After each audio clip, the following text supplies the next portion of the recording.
तो भगवान जब करना चाहें तो मोह का नाश होने में कौन देर लगती है, पाप का नाश होने में कौन देर लगती है, और भगवान करने को तैयार, तो फिर देर क्यों हो रही है? इसीलिए देर हो रही है कि ये देर हमें सहन हो रही है। हमारे विश्वास में और हमारी चाह में, दोनों में कमी है। हमारी चाह हो और हमें भगवान के सौहार्द पर विश्वास हो तो भगवान की ओर हम मुड़ जाएंगे, भगवान की ओर जीवन की गति होगी। गति होते ही प्रकाश मिलेगी। ये बातों से नहीं होता। बात चाहे हम न करें, बात चाहे बहुत करें, भगवान देखते हैं अंदर की चीज, इस समय वर्तमान की, पहले नहीं देखते। इस समय सच्चाई के साथ हम क्या चाहते हैं ये भगवान देख रहे हैं, और उसे अगर ठीक ठीक भगवान जान पाते हैं, क्योंकि भगवान रहे अंतर्यामी, सूक्ष्मदर्शी। हम कहीं अपने आप को धोखा दे सकते हैं, हम अपने आप से अपने आप धोखा खा सकते हैं, पर भगवान धोखा नहीं खा सकते।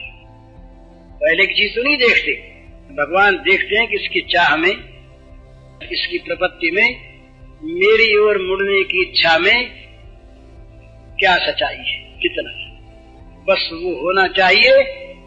अपने आप भगवान फिर सारा काम अपने आप कर लेंगे। कोई काम हमें नहीं करना, हमें तो एक ही करना है, उनका स्मरण बना। तदर्पिता अखिलाचार्यता तद विस्मरणे परम व्याकुलता। सब का सब भगवान ने ले लिया, हमारे पास क्या बचा? एक भगवान की याद बची, भगवान की याद, स्मरण। वो स्मरण कहीं नहीं होता क्षण भर तो व्याकुल हो जाता है जीवन, क्या खो गया, और न कुछ करना है, न कुछ पाना है, न देना है, न लेना है, निश्चिंत। भगवान कहते हैं निश्चिंत रहो। मां शुच, ये गीता का कोई ले तो बड़ा सुंदर भगवान का अंतिम उपदेश वाक्य है। मां शुच, मत सोच करो, मत चिंता करो। भाई कैसे न करें, पापी हैं, प्रश्न करे कोई। मां शुच से पहले कह दिया कि पापों से मैं बचा दूंगा। क्यों बचा दोगे? पहले कह दिया कि माम एकम शरणम ब्रज, एक मेरे शरण में आ जाओ, एक मेरी तरफ देख लो, एक मुझको जांचो, तो बस सारी याचना, सारा भिखमंगापन, सारा पाप, सारा ताप, सारी जलन, सारा मोह सदा के लिए मिट जाएगा। अर्जुन ने यही कहा। अर्जुन से फिर पूछा क्यों भाई क्या हुआ? अर्जुन ने सबसे पहली बात कही, नष्टो मोह, मेरे मोह का नाश किया। बस मोह का नाश हुआ तो सारा काम बना। मोह का नाश होने के बाद जीवन बन जाता है भगवान के अनुगत, और मोह का नाश न होने तक जीवन रहता है भोग के अनुगत।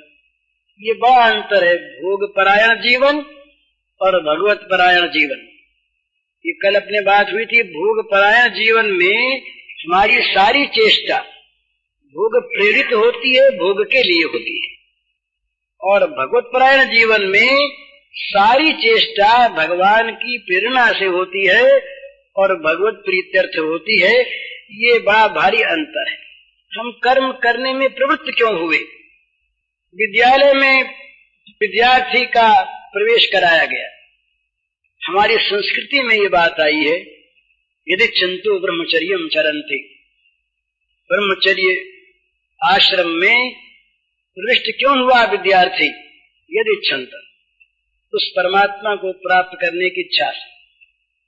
अर्थकली विद्या होनी चाहिए, जगत में अर्थ की आवश्यकता, पर अर्थ हो मोक्ष के सन्मुख जाने वाला, तब तो अर्थ नहीं तो अनर्थ। आज का युग नहीं कि जहाँ पर प्रत्येक चीज हम देखते हैं आर्थिक दृष्टिकोण से। हमारा आश्रम भी, हमारा विद्यालय भी, हमारी संस्था भी, हमको इसमें क्या आय होगी, क्या मिलेगा, ये देखते हैं। यदि चिंता नहीं, भगवान की प्राप्ति के लिए नहीं, आर्थिक दृष्टिकोण, इकोनॉमिकली क्या है, इसमें हम आर्थिक लाभ क्या होगा, ये हम देखते हैं। इसलिए जहाँ आर्थिक लाभ नहीं, वो धर्म भी हमारे लिए आज उपेक्षा है कि भाई इसमें कुछ लाभ तो है नहीं। इसकी जगह था हमारे यहाँ परमार्थ। सारे संस्कार हमारे परमार्थ को लेकर के जीवन का प्रारंभ परमार्थ को लेकर, जीवन का अंत परमार्थ में, परमार्थमय जीवन। तो ये चीज यही अर्थ रखती है कि भगवान की ओर लगा हुआ जीवन, भगवान की ओर मुड़ा हुआ जीवन। तो जीवन का ध्येय हमारा जब भगवान हो जाता है, अर्थात भगवान हमारे जीवन के सामने हो जाते हैं, तो फिर हमारी प्रत्येक चेष्टा, जैसे हमें बद्रिकाश्रम जाना है, यहाँ से चले हम आगे, तो यहाँ से चलना क्यों है? बद्रिकाश्रम जाने के लिए। लाठी क्यों लेनी है? बद्रिकाश्रम जाने के लिए। चिट्ठी क्यों लिखवानी है? काली कमली वाले से रास्ते में असुविधा न हो, वहां पहुंच जाए इसलिए। खाते क्यों हैं? इसलिए कि शरीर में बल रहे तो वहां पहुंच जाए। सोते क्यों हैं? शरीर में ताजगी आ जाए, वहां पहुंचना है। तो जैसे बद्रिकाश्रम जाने वाले की सारी चेष्टा, खाना पीना, सोना, उठना, बैठना, जागना, बात करना, ये जैसे बद्रिकाश्रम के लिए होता है, इसी प्रकार से जहाँ भगवत परायण जीवन होता है, वहाँ प्रत्येक चेष्टा भगवत प्रेरित होती है और प्रत्येक चेष्टा का फल वो चाहता है भगवत प्रीति। ठीक इससे उल्टा भोग में होता है। मंदिर में जाकर के भी वो भगवान से कहेगा, महाराज धन मिल जाए, पुत्र मिल जाए, अधिकार मिल जाए, कीर्ति मिल जाए, यश मिल जाए। तुलसीदास कहते हैं, अरे मरा आदमी कैसा बेवकूफ, तुलसीदास हरिनाम सुधा तजी, छठ हठी पिए तो विषय विष मांगी।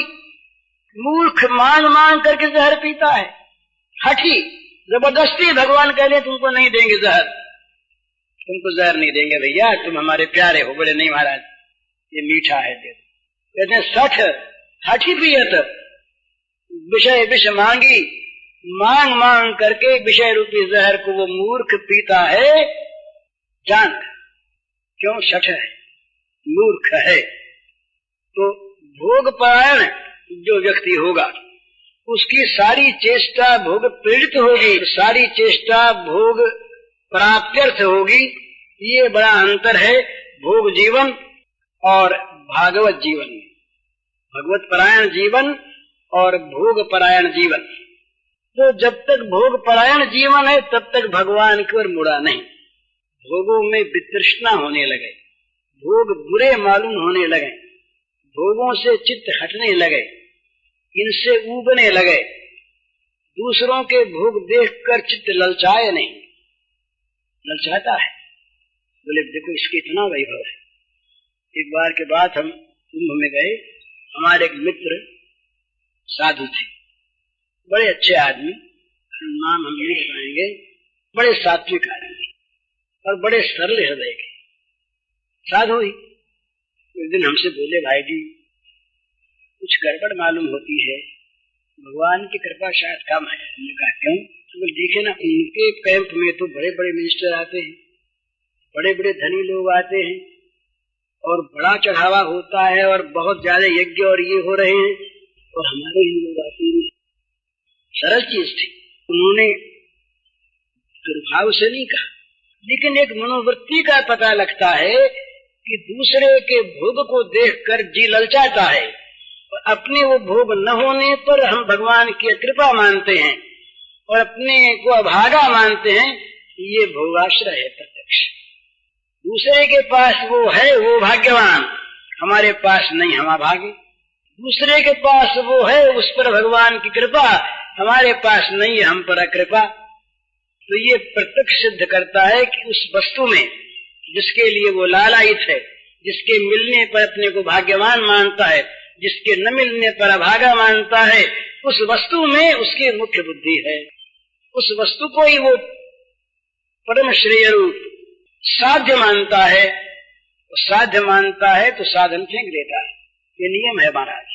हम बाजार में गए 1 रुपया लेकर, बदले में हमें 1 रुपये की अमुक चीज लेनी है, वो चीज हमने ली, रुपया फेंक दिया, ठीक है ना उनके पास। उस चीज के लिए रुपये का त्याग कर दिया। रुपये का त्याग हम कर सकते हैं, वो चीज चाहिए, उस चीज की महत्ता वहां रुपये से ज्यादा है। भाई हमें हमारा भगवान ये काम कर दें, हमने आज लाख नाम लिए, लाख नाम हम अर्पण करते हैं, बदले में हमको भगवान ये चीज देते, तो लाख नाम हम देते हैं उस एक चीज के लिए, तो महत्ता उस वस्तु की है। तो जब भोग जीवन होगा मनुष्य का, तो उसकी साधना भी भोग की सेवा में लगेगी, उसकी उपासना भोग की सेवा में लगेगी, उसके विचार भोग की सेवा में लगेंगे, और उसके देवता और वो भगवान से भी कहेगा कि आप हम आपके भक्त हैं, देखिए हम आपका नाम जपते हैं, देखिए हम आप ही का आश्रय और किसी का आश्रय नहीं, हम तो देखिए महाराज आप ही के, अब आपके बिना हम किससे कहें, ये हमारा लड़का मर रहा है, इसको तो बचाना है, ये आप बचाएं, दूसरा कौन बचाए। ये कोई बुरी चीज नहीं है, ये पाप नहीं है, ये कोई अनर्थ नहीं है, पर मूर्खता तो है ही, अविवेक तो है ही कि जो भगवान अपने आप को देते हैं, दिए हुए हैं, देने को तैयार हैं, उनसे केवल लड़के को बचाने की प्रार्थना करना, ये लड़का तो आज नहीं कल मरेगा, या पहले हम मर जाएंगे, लड़के को तो छोड़ना पड़ेगा ही। कौन सी चीज हमने मांगी, भगवान से हमने क्या चाहा, पर क्या है, हमारी जो भोग बुद्धि है वो भगवान से भी भोग सेवा का काम करवाना चाहती है, स्वाभाविक। मैं इसे बुरा नहीं मानता, पाप बुरे कर्म करने की अपेक्षा पुण्य कर्म अच्छा, और भगवान से मांगने में कोई बुराई नहीं, कोई पाप नहीं, परंतु भगवान के महत्ता का ज्ञान तो नहीं है, भगवान के श्रेष्ठत्व की मर्यादा हमारे मन में नहीं है, निष्ठा नहीं है, भोग तृष्णा है, भोग परायण जीवन है। तो भोग परायण जीवन जब तक है तब तक तो ठीक नहीं। तो इसमें क्या होता है, भगवान की ओर गति होने पर, मुख मोड़ देने पर ये उसकी कसौटी है, भोगों से वितृष्णा होने लगती है, स्वाभाविक। भोग फिर बुरे मालूम होने लगते हैं, भोगों में त्याग की इच्छा होती है। जिनके पास भोग हैं उनकी ओर से भी मन मुड़ जाता है कि बेचारे दुखी हैं बेचारे, ये सचमुच यही बात हमारा। आप मानेंगे नहीं, मैं अब कलकत्ते गया, मैंने वहां पर भी उन लोगों के सामने भी कहा, उन्हीं लोगों के बहुत बड़े बड़े धनी लोग मुझसे मिले, बहुत पैसे वाले, पर जिससे एकांत में बात हुई सब ने कहा बड़े दुखी। अब जिनके पास पैसा नहीं वो मानते हैं कि न मालूम इनके पास कितना सुख होगा, इनके पास संपत्ति, उनके दुख के कारण दूसरे हैं, पर जब तक भोग परायणता है तब तक दुख रहेगा ही। दुःखालयम शाश्वतम, ये कोई बच नहीं सकता इससे। लेकिन भोग परायण जो आदमी है वो दुखों पर दुख प्राप्त करता हुआ भी दुखों के स्थान में फिर जाता है। जो युवती अनुभवती पशुवती दारुण दुख बजे, वे अनुकूल विसार सूल सद पुनि खलपति बजे, इस राजा महाराज ने कहा। बार बार भूल करते हैं, बार बार कष्ट सहन करते हैं, बार बार दुख पाते हैं, फिर वहीं जाते हैं। ये मोह, तो ये भगवान की ओर लगने पर क्या होता है कि भगवान की कृपा से इस मोह का नाश प्रारंभ हो जाता है। मैं तो ये कहूंगा कि मिट जाता है तुरंत, पर वैसा न हो, न भी हो। तो ये मानना चाहिए कि कम से कम इतना होने लगता है कि भोगों से वितृष्णा होने लगती है, भोगों में हीन बुद्धि होती है, भोगों में निम्न कोटि की बुद्धि होती है, भोगों में सुख की कल्पना नहीं होती, भोग सौभाग्य के चिन्ह नहीं दिखते, भोग में भगवान कृपा के दर्शन नहीं होते, चित्त भगवान की ओर जाने के लिए उतावला हो उठता है, तीव्र आकांक्षा पैदा होती है, और ऐसा होता है कि अब जा मिले भगवान से, जल्दी मिल जाए, इस प्रकार की स्थिति मन की पैदा हो जाती है। तो ये स्थिति जब होने लगे तब समझना चाहिए कि हम मानव जीवन के ठीक रास्ते पर आ गए, आगे बढ़ना है, भगवान बढ़ाएंगे, ये सच्ची बात है, लेकिन रास्ते पर आ गए और भगवान की ओर मुंह करना है। तो मोह नाश के दो उपाय, एक तो भोगों में विषयों में दुख इत्यादि देख देख कर चित्त को हटाना, मोह नदी को तैर के पार करना, और एक अपने आप को भगवान के चरणों में डालकर नौका लिए हुए उनको बुला लेना, और बड़े मजे में उस पर सवार होकर उनको देखते हुए, उनसे बातचीत करते हुए, उनसे मिलते हुए, उनके रस का ग्रहण करते हुए सुख पूर्वक निश्चिंतता के साथ पार हो जाना। मोह नदी अपने आप पीछे रह जाएगी, उससे पार हुए मोह नदी अपने आप छूट गई।